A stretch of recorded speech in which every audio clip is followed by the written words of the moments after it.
Okay, this week we are into the 1950s. We're going to talk about Japanese cinema and the film Rashomon. Japanese cinema has been around for quite a while before 1950. Edison's kinetoscope was shown in Japan in 1894.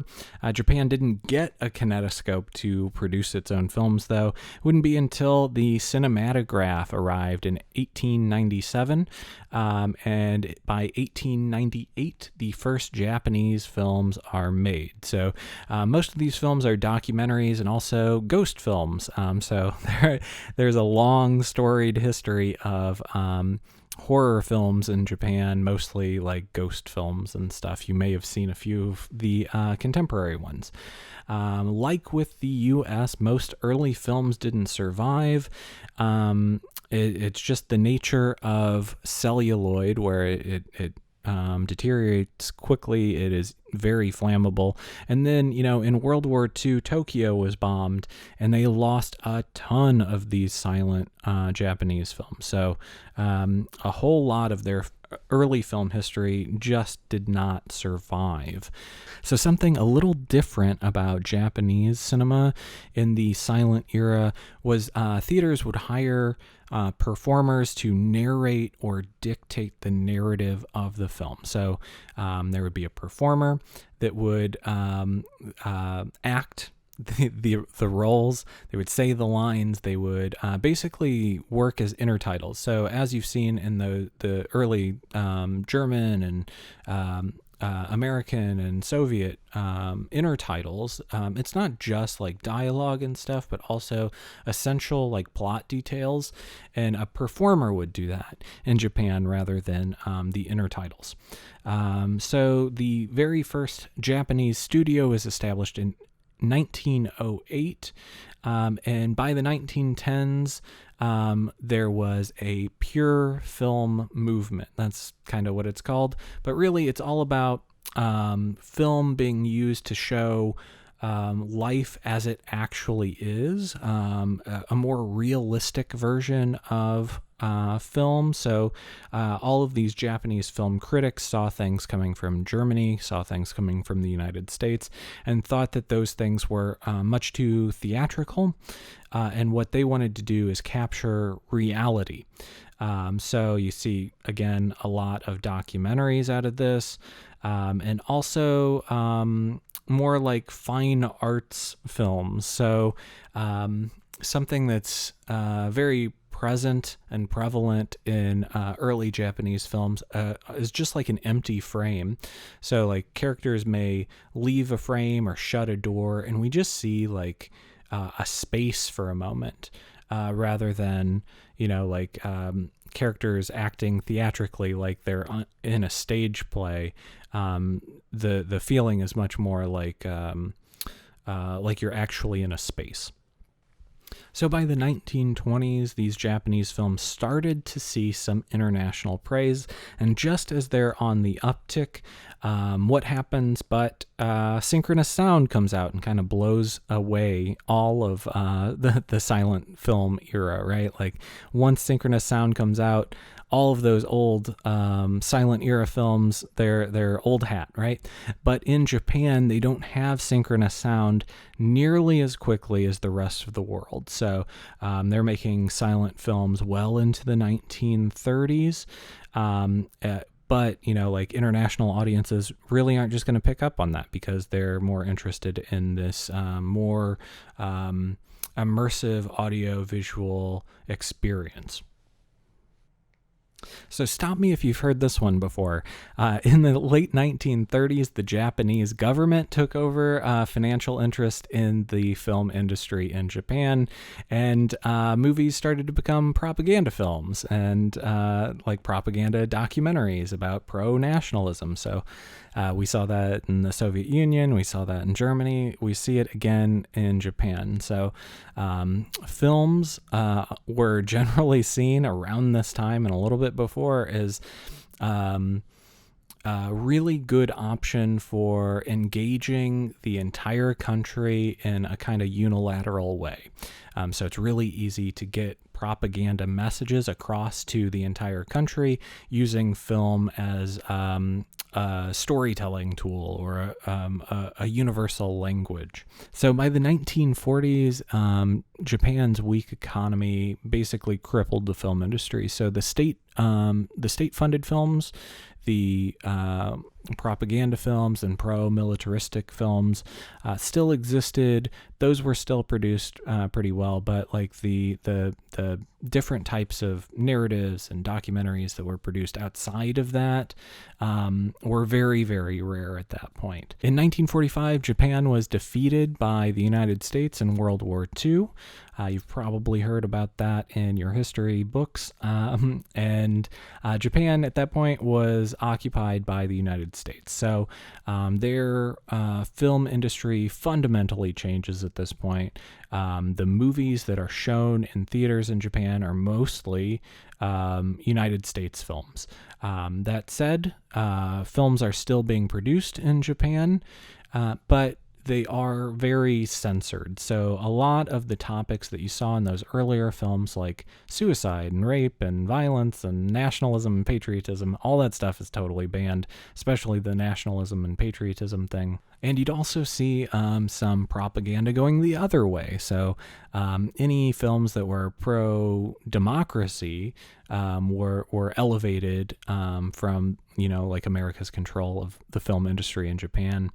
And some of the filmmakers from World War II in Japan are exiled from the country. So they don't even have the opportunity to live in their home country, let alone make films there. The CIE, that's the Civil Information Educational Section, continued until 1955. So all of those kind of safeguards against warping these Japanese minds away from democracy stuck around for a whole decade. We're going to take a quick look at a video here. This is a propaganda film from Japan around during World War II. So you would see this if you popped into a theater in Japan. This is kind of the type of film that you would expect to see. So it's very pro-militaristic and very interesting.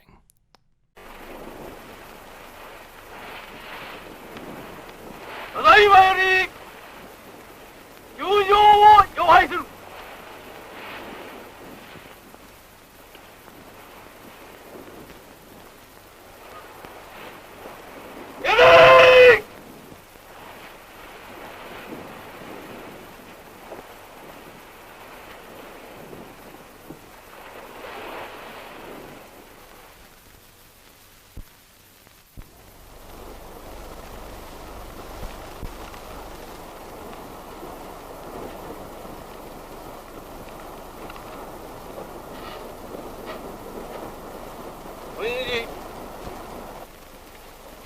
傲慢尊なる宿敵米国に対し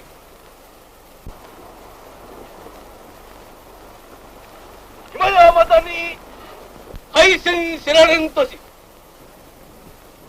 ここに本艦隊は敗戦激走敵艦隊をハワイに急襲、一挙にこれを撃滅し、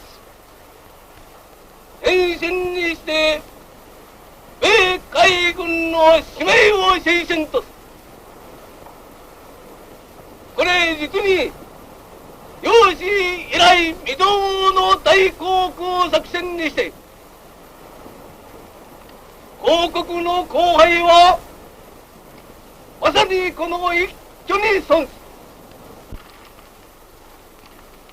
本総挙に参加し故国の重責を総権に担う諸士においては誠に正の光栄にして婦人の本会何者かこれに優るものあらんや。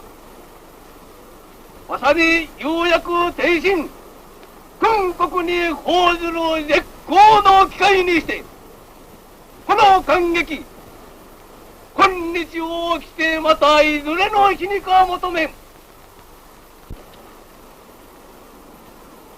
れ、本作戦は前途多難、艦砲連列、怒涛狂乱する太平洋を突破し、長空、敵の牙城に縛りて、乾坤一滴の決戦を敢行するものにして、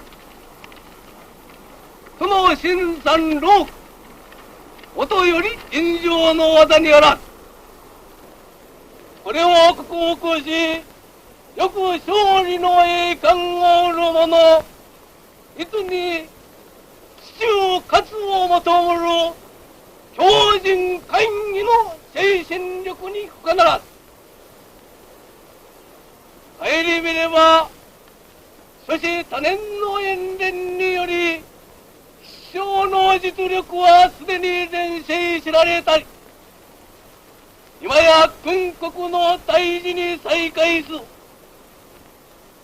そして10年平を養うは、ただ一日、これを持ち縁がためなるを想起し、もって、この住人に答えざるべから、今や、国家存亡の関東に立つ。それ、神明は軽く責務を持ち、いかなる難関もこれを貫くに、天地を報告の積星と、火山結構の勇猛心をもってしば、天下何事かならざ。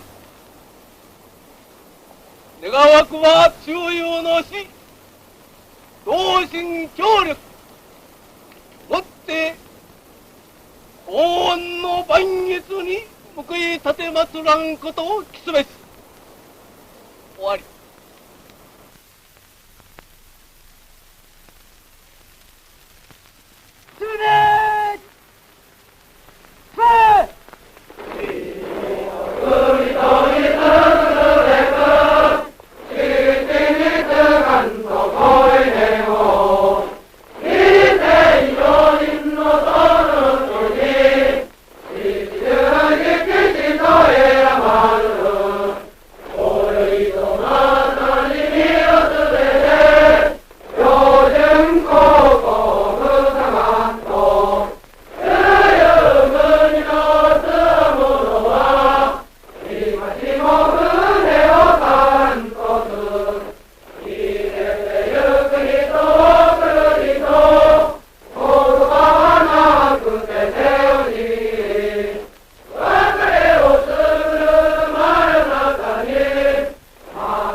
So this is Akira Kurosawa. He is the director of the film we'll be watching this week, and he's widely considered to be one of the masters of filmmaking.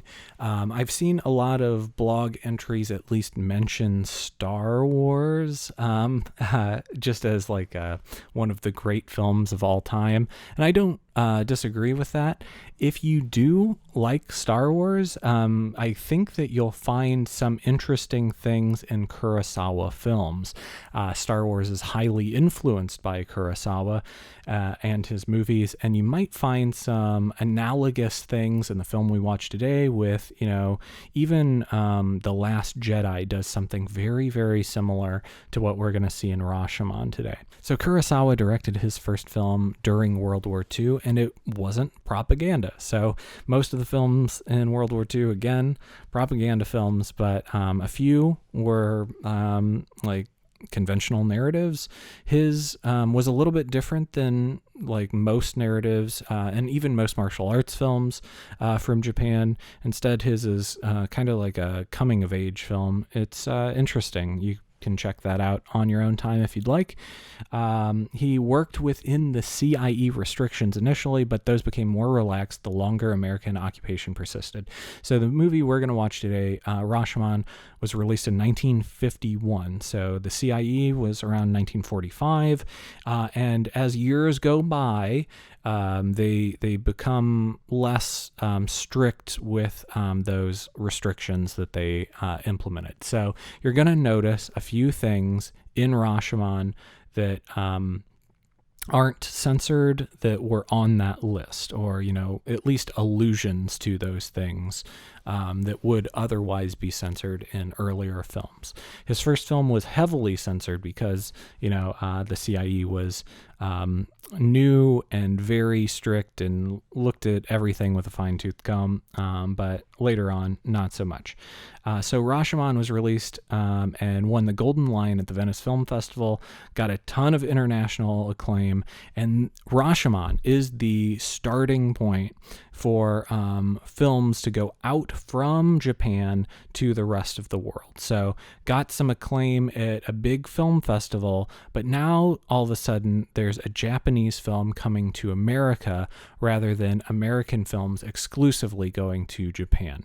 So this isn't the exact beginning of Japan, you know, reaching out into the rest of the world. We mentioned that, you know, the silent era, there were some Japanese films that got out there internationally, but this is the turning point for Japan to like actually become a major power in cinema. So from here you find Godzilla and a whole lot of Japanese films reaching the United States, reaching other countries as well. So we're going to take a look at Rashomon, and I'd like for you to look at a few things in particular that I think make this film unique for its time. One is cinematography. We've seen a whole lot of cinematography styles. We've seen Citizen Kane, and now we saw the Italian neorealism Bicycle Thieves style. But we're going to see handheld, unencumbered camera for the first time in this class. So handheld camera just means someone's walking with the camera, right? It's not on a tripod, it's not on a dolly or any kind of stabilization system. Instead, someone's just carrying it, a whole lot like documentary films, which, you know, Japanese films were oftentimes documentaries early on, right? And also, Japanese films are all about showing a state of realism. So not only will we see handheld camera, but we'll also see natural light. So natural light just means light from nature. So, you know, the sun generally. So not big production lights like what we saw with Gone with the Wind or The Wizard of Oz. Instead, we're working with what actually exists in the space. Also, storytelling techniques that we certainly haven't seen before, but I guess it is somewhat similar to Citizen Kane with the use of flashbacks. Instead, what we're going to see is like revisionist history, right? So we'll see different perspectives of the same event happening. So something very different in terms of structure and in terms of storytelling in general. So look at those things. Also look at performance. It's a little bit hard to judge performance based on, you know, these are Japanese performers versus American performers. But if you look closely, I think that you'll be able to tell how much less theatrical these things are. Also, things like fight scenes. We haven't seen a ton of fight scenes before in earlier films, but we've seen maybe a few, depending on which movies you've chosen to watch. But how do those compare to what we see in this film? Does this portray realistic fighting or realistic violence versus theatrical violence? The comparison between depictions of reality versus depictions of theatrical narrative. Both are fiction, right? But one is a very distinct style from the others. And we'll see how this kind of influences other film movements next week. But it's definitely something to pay attention to. I will let you write your blog entry on whatever you choose in regards to Rashomon. There's a whole lot that you can find about Akira Kurosawa's style and things that are kind of commonalities between his films. And if you look at his other films with this one, it becomes very interesting, but we're only looking at the one. If you choose to look at other Kurosawa films, that's totally fine if you want to cover that with your blog. So it's your choice on what you want to cover this week. And also, if you didn't watch the earlier video, at this point, you have a choice. So if you find that Rashomon is just not that interesting to you and you'd like to wait and see what comes next week, that's totally fine. We're only doing our blog entries every other week now. So you'll have the choice between this week with Rashomon or next week with Breathless and the French New Wave. So it is your choice. And so that's it. Definitely watch the film, though. So that's it. Watch Rashomon and then decide whether or not you want to cover Rashomon for a blog entry or next week's film. All right, I will see you all next week with the French New Wave.